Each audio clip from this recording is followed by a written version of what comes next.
Hey there folks, this is GreenyXI, welcoming you right back to Let's Play Umineko. This is episode 110. In last episode we had Will rediscovering the sort of story of Rosa killing off, air quotes, Beatrice, or Beatrice II might be what's happening here, where it was Beatrice's daughter in the end. And they discovered there was 3 different Beatrices in the story. There was the daughter, that's what they're thinking right now. There was Beatrice, the Kinzo's mistress, and there was Beatrice, the ghost who haunts the mansion at night kind of thing. Okay, let's get cracking. I brought Willard's son. Kinzo and Genji could be seen in the VIP room. Kinzo was sitting back in a chair, his eyes closed as though in a troubled sleep. Master, the guest has come to see you. We're actually getting to see him? Kinzo slowly opened his eyes. Those eyes were red from crying. They regained their focus and slowly fell on Will. I am Ashuramayo Kinzo. Will, I'm Willard. Allow me to express my condolences. So, you came here to attend Beatrice's funeral? Just who are you? I'm no one. I have no connections with anyone. Don't think too deeply about it. You'll just get a headache. Ow. I ask that you choose your words a little more carefully. Smile. What a strange guest. So, what business do you have with me? I want to ask about Beatrice. What? Kinzo's gaze grew sharp. Leon felt a bit lightheaded and wondered why this guy had to be so direct. Why do you ask? You're no one, aren't you? Why do you want to know about Beatrice? What is your purpose? Because I'm no one. I can listen to your tale impartially and record it. You'll probably leave this world before too long. If you die without telling anyone anything about Beatrice, your children will adorn Beatrice with whatever tale they please, writing that into their memories. You entertain me, boy. Do you plan on writing my will for me? But that is none of your business. Beatrice is mine alone. No matter what other people say, no one can defile our tale. What they say is of no consequence. No matter how Kraus and the others misconstrue it, it'll be neither painful nor vexing to me. Willard-sama, the master is not fond of wills. He's not the sort of man who would abandon a task, so that it might be performed after his life ends. Probably true. I thought it sounded a bit unlike you. The ability to struggle on as long as we have life is what makes us as human. You think I would give up so soon and leave behind a will? How laughably absurd. Yes, that does sound a bit more like you. It's not your style to ask someone to write about the past, just because you think your death is drawing near. We know how deeply you loved Beatrice-sama.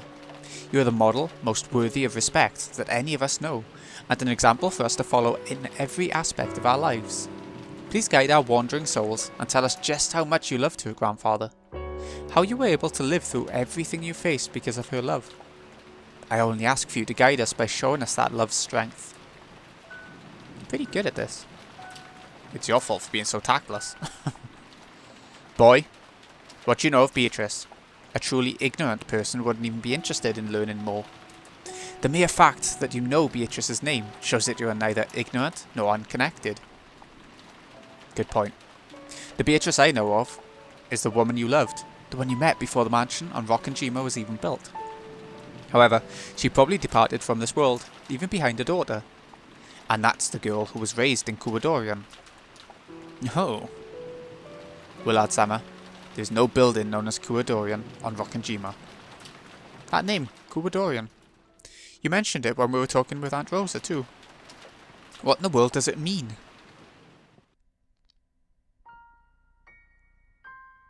You should have an idea by now. It's the name of the hidden mansion deep in the forest where his mistress's daughter lived. Interesting. So you actually know the name of Kuwadorian. Continue. You have sparked my interest. Kinzo shrugged and grinned. The one living in Kuwadorian was probably Beatrice's daughter. However, it seems that you, at least, didn't think of her that way. Oh, then how did I think of her? When Ashuramayo Rosa went to Kuwadorian, Beatrice told her a little about herself. In that conversation, she referred to you as Kinzo. It was the same when she spoke to you directly. Though she said that she thought of you as a father, she didn't call you father. She either chose not to call you that, or she wasn't allowed to call you that.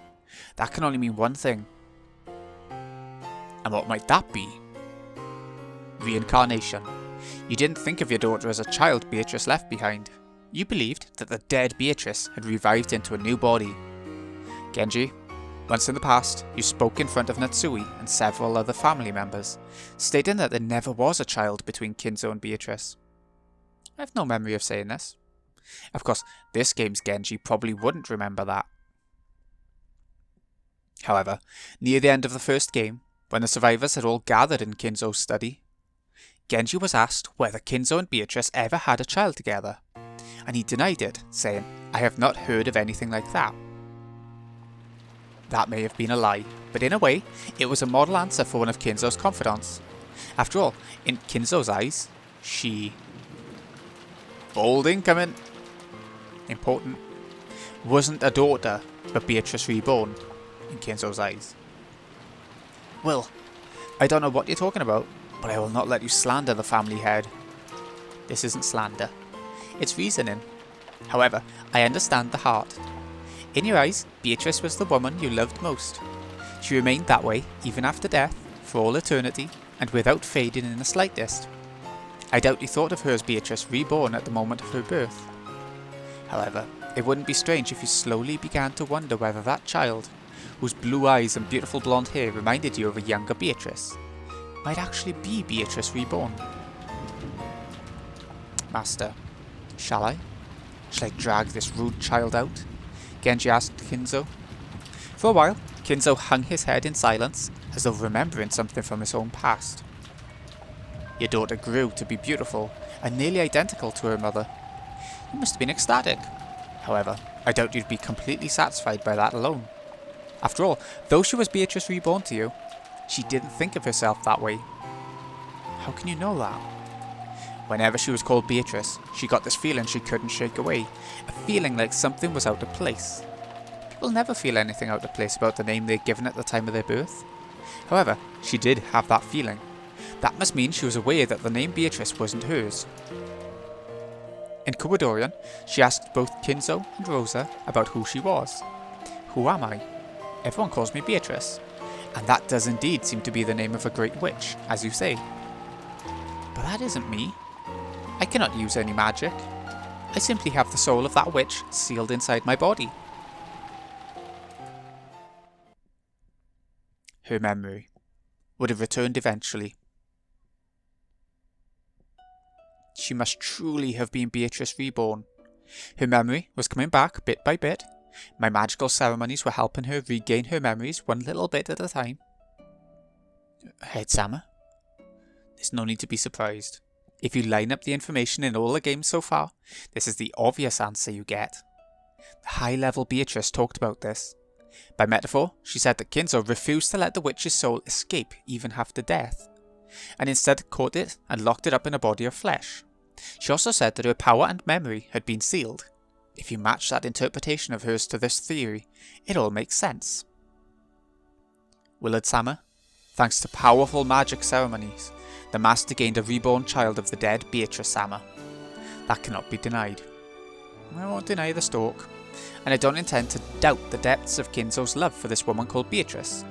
How a man shows his affection for a child who's the only living reminder of her mother is no one's business. If she grew to look more and more like Beatrice, and Kinzo's love gave rise to a new special emotion, I find that a very human reaction. You think you can understand my love? I'm not qualified to understand it. However, I'm also not qualified to deny it. Oh, Beatrice! Please, forgive me. Kinzo sobbed quietly for a while, wiping away his tears. Because of love, he believed she was Beatrice reborn, and raised her that way. However, somewhere in his heart, he might have felt pangs of conscience, telling him that he might be forcing his emotions on someone who wasn't really Beatrice. Then the Beatrice of Kuwadorian had an unexpected guest, Rosa. That woman simply couldn't believe that she was the Beatrice Kinzo desired. She couldn't stand the fact that she didn't understand who she was, and she wanted to escape to the outside world.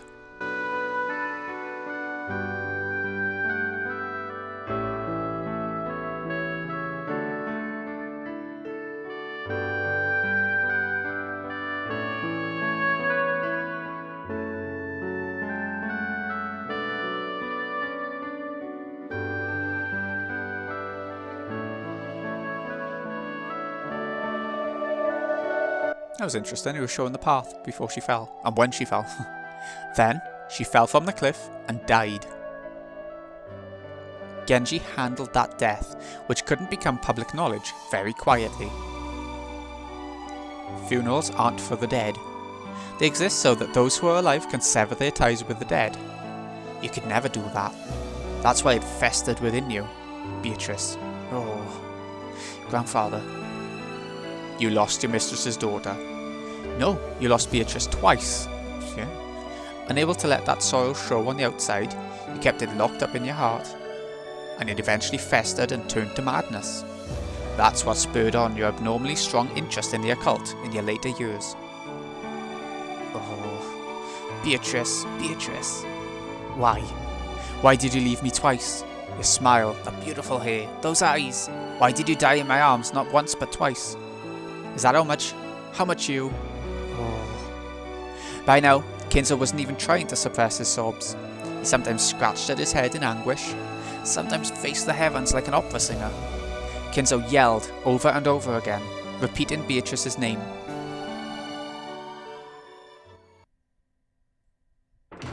At that moment, there was a quiet sound of a door closing. When they turned around, she was already there. Kumasawa had appeared. If they already know that much, perhaps we can tell them the rest? Though, if they know that much, I don't believe there's anything more to tell. No, we should tell them. As a woman, I've already thought that the heart of Kobodorian's Beatrice is a story that should be told. And now, someone has appeared who is worthy to hear it. I believe that now's the time to tell all, without holding back. Kumasawa-san, do you know something about Beatrice? Of course she does. In the 4th game, we have testimony from the ferryboat captain saying that Kumasawa went in and out of Kobodorian. I'd be willing to bet that Kumasawa had different work shifts at the mansion and Kobodorian. There was a young girl to be taken care of. Kumasawa, with her long experience in taking care of children, must have been of immense value. That's correct. You might even call me her wet nurse. No way. Can't believe it. So everything Will-san is saying is the truth? Yes. It's a fact. A secret mansion was constructed on the opposite side of the island for Beatrice-sama. Kobodorian's existence is truth. I don't know when Kinzo married his official wife, but at that time he already had an enormous store of wealth and had bought Rokkanjima whole. He then built 2 mansions and set up 2 separate lives. Kinzo's children had also been aware of Kinzo's clandestine eccentricities at this time. It probably hadn't been easy to maintain 2 separate lives. Moreover, Kinzo's wife had been suspicious and had sniffed around all the time. I don't think we've even seen Kinzo's wife yet, have we? Like his actual wife. The master stayed in Kobodorian as much time as allowed. He would sometimes pretend to go on a business trip and stay there for several days, treasuring the time he spent with Beatrice-sama. It was not a father-daughter relationship. You could sometimes catch a glimpse of his great love for the dead Beatrice-sama, and it was a heartwarming thing. The way you say it makes it sound like he sometimes treated her as a substitute for the dead Beatrice. Oh, if it sounded that way, my apologies. Beatrice-sama probably accepted her father's love. However, I will not deny that she was sometimes forced to bear a love she didn't understand. Kumasawa's tone made it sound as though she was scolding Kinzo. As a mother who had raised many kids, Kumasawa had probably spotted that Kinzo's love was sometimes misplaced. However, the more she grew to look like her mother, the more distorted and twisted Kinzo's heart became. Because of this deep love, it grew very, very twisted. You're right to scold me, my friend. I understand. My love is eternal and undying. However, I must acknowledge that I poured that affection onto the wrong person. Grandfather, wait, you don't mean... Leon-sama. All humans in this world are tied to each other. Even if they do not notice, there is always some sort of tie. Those ties wrap themselves around people and bring them together. No way. Grandfather? Just as Kinzo had done, Leon also wiped away tears and stared down at the floor. Apparently the truth had been too much of a shock for the young successor to handle.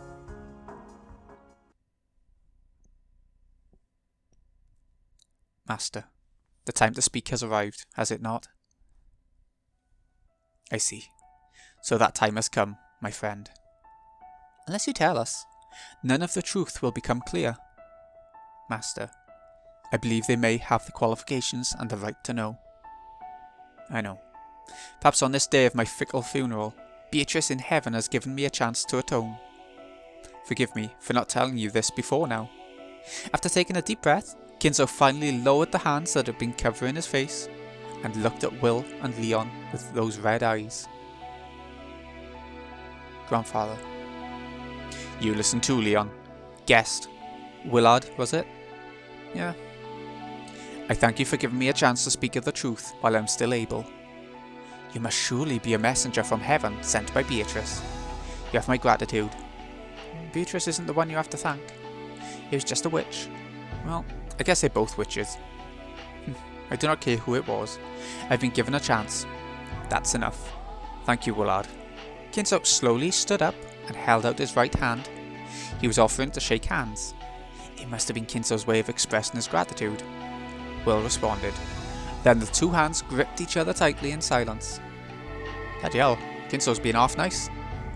When they did, a bright light poured out from the gap between the two hands. Will felt as though something the size of a grain had burned itself into his palm. It was the power the Burncastle had given him. It's the petal! The light grew brighter and brighter.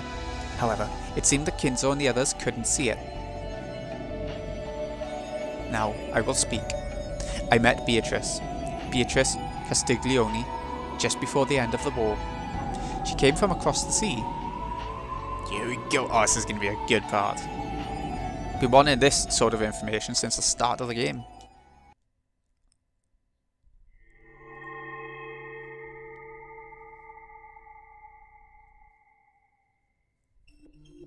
Oh, shit. Hello.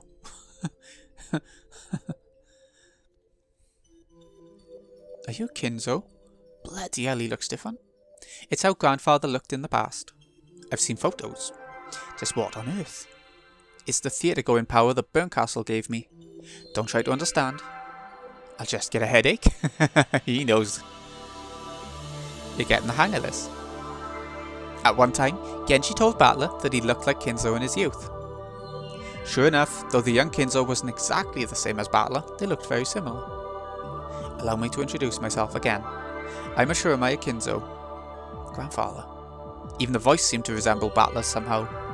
Clearly Battler had inherited Kinzo's blood more thickly than any other. I had no desire to succeed the Ashuramae family headship. My being chosen as the head was nothing more than a prank of fate. In the Great Kanto earthquake, those in charge passed away, and you were selected from the branch families. That's correct. After all, Grandfather was wise, despite his youth, and he already possessed a dignity fitting for the headship. Pfah. Ridiculous. Those greedy elders kept looking out for their own personal interests, and couldn't decide on a new head at all. It was as foolish as arguing about who the new captain should be on a sinking ship. So since you had no connections with anyone in the main family, you were selected right out of the blue. It's all because of my toes. If only I'd had one less toe on each foot, my life may have turned out quite differently. In the Ashuramae family, polydactyly was seen as a mark of good fortune. After all, many of the great ones in their family history had possessed it. It was all very pathetic. The elders didn't care whom they dragged in, as long as it wouldn't benefit any one of them particularly. So they just happened to hear that someone in one of the branch families had 6 toes, and decided that would do well enough. How would you hear that sort of thing? Precisely. The elders didn't care what sort of novice became the next head, as long as they could make him their puppet. In fact, the more this person was ignorant of leadership, the better it would be for them. Grandfather.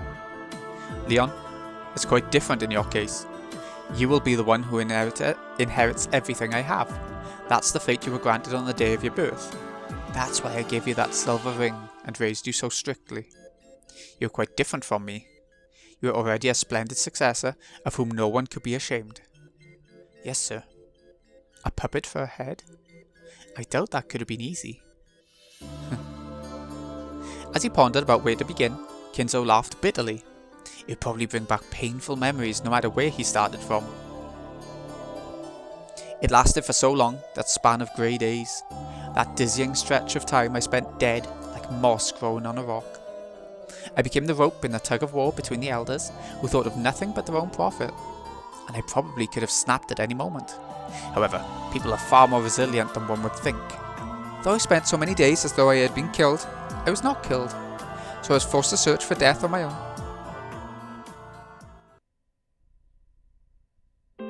Before I realised it, I had reached an age at which the young would laugh at me if I tried to call myself young. That dizzyingly long stretch of grey was left completely empty. It lasted for a full 20 years. In 20 years, a person can be born, find a purpose, and even become their own man with their own place in the world. In short, if one truly becomes a human, only when they have become a working adult.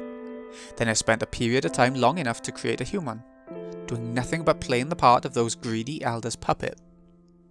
Ironically, though that time aged my body, it did not age my mind. My mind alone was still as young as it had been during those rich, happy days before I was summoned to Odawara.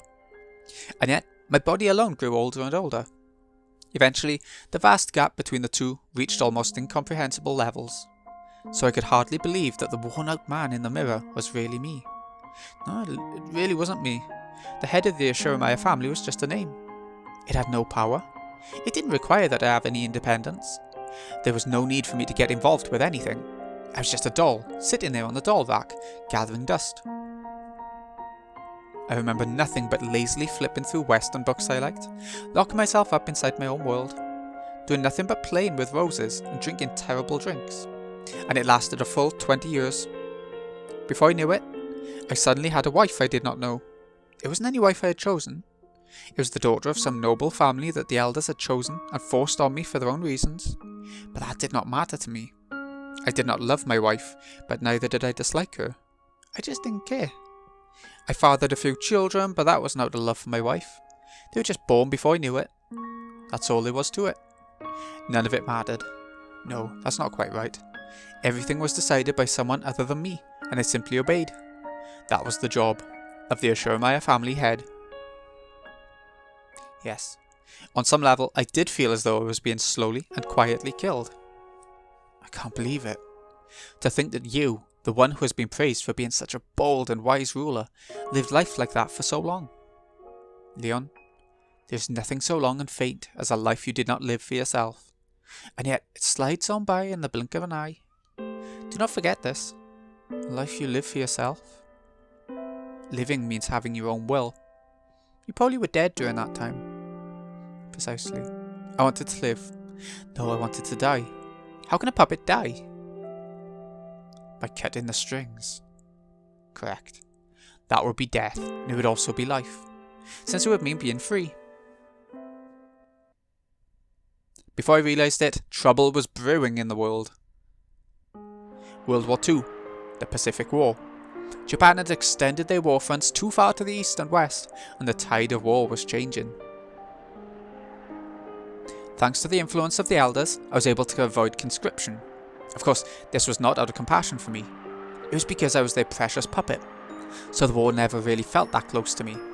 However, when I personally decided to abandon their protection, it was very easy. At that time, the Ashiramaya family had almost completely collapsed, and since the elders had apparently gathered enough of the scraps to last them the rest of their lives, they seemed to care little for what I did, now that they no longer had any use for me.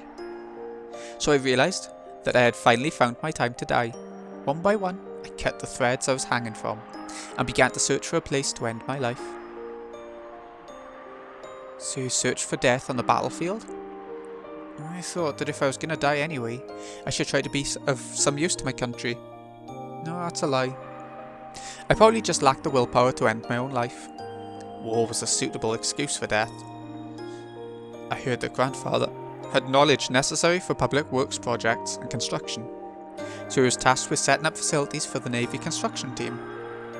And what a foolish mistake that was. If only I had just said that I had no useful skills, I could have been sent to the dangerous front lines right away. So you didn't need to go to the front lines? Some of the others were overjoyed at their luck. It was the opposite for me. I'd only wanted to get drunk on the liquor, known as dying for the sake of one's country.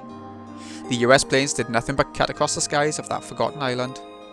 They didn't have even a bullet to spare for me, much less a bomb. Is this the time you met Beatrice, grandfather? Correct. She came to me from the sea. Where did you meet her? You mentioned an island. Yes, this island. That's where she arrived. So you met here, on Rokkenjima? What's going on? I heard the Rokkenjima was uninhabited until you bought it, grandfather. I never knew there was a Japanese military base here. Oh yes, you could hardly call that a military base. It was just a cave. I was one of the guards of that cave. 1944. Due to the honourable defeats at Saipan and Guam, Japan's absolute national defence zone strategy was in shambles. Where had the gallantry shown at Pearl Harbor gone? The old attackers were now the ones on the defensive. At that time, it was said that the last trump card for the Japanese military was a type of manned torpedo known as the Kaitan. It was said that these ultimate weapons, packed with 1.55 tons of explosives, were capable of sinking any kind of warship with a single blast. To strengthen homeland defence, the Navy drafted a plan to build a string of hidden bases from Hachijo Island to Yokosuka, all to house submarines loaded with Kaitan torpedoes. I knew that there was a Kaitan base constructed on Hachijo Island, but was there actually one on Rokkenjima too? The fool decided it would be a good idea to plant a base on this desolate island, to better preserve its secrecy. Ridiculous. I could never understand what the higher-ups were thinking, and I didn't particularly want to. The Kaitan, which could finish off a large warship with a single strike, truly was an ultimate weapon. It was hoped that the presence of submarines capable of loading these weapons in the waters just off of Japan would allow for a powerful sea ambush as a final line of defence. So to aid in the establishment of a base with absolute secrecy, the uninhabited island Rokkenjima was raised as a possible candidate. An investigation of the island resulted in the discovery of a large cave in the cliffs, and this was apparently deemed to be a suitable location for a submarine base. So you were tasked with aiding in the establishment of that base? Establishment? Certainly, if you can call digging out a cave establishment. Not only that, the base was abandoned before its completion. Why? Because at that time, Japan no longer had any submarines large enough to transport a Kaitan torpedo. How truly laughable. What's the point in having a submarine base if there aren't any submarines left? If there's one thing that never changes, it's politicians and their meaningless projects. The base on Hachijo Island was outfitted with Kaitan torpedoes and became a base for direct attacks. Rokkenjima was never supplied with any. Furthermore, the construction was eventually suspended, and a minimum number of men were stationed on the island, waiting for orders from above that never came. Could the fact that it was a hidden base actually have sealed our fate? The higher-ups had already completely forgotten about this useless and pointless cavern. We were nothing more than guards for a mere cave. We spent our days farming, fishing, playing with the dirt, all the while gazing up at the American formations flying past. Some of our group were relieved at the prospects of the war ending before anyone remembered we were here, and before any of us had to face a real battle. Of course, it was the opposite for me. I hoped and hoped for the American troops to advance and kill me as soon as possible. Those days were empty and blank. Let's go back. Back to the turning point in my life and my fate. The time that Ashurmaya Kinzo finally became truly alive. Oh wow! Okay, so it's going to go further back. It's going to go to where he actually met Beatrice, I guess? I guess that's where the story's going next, staying in the past? Maybe. Let's have a quick look at what's coming. I'm not going to go through text or anything, but just see the first screen kind of thing.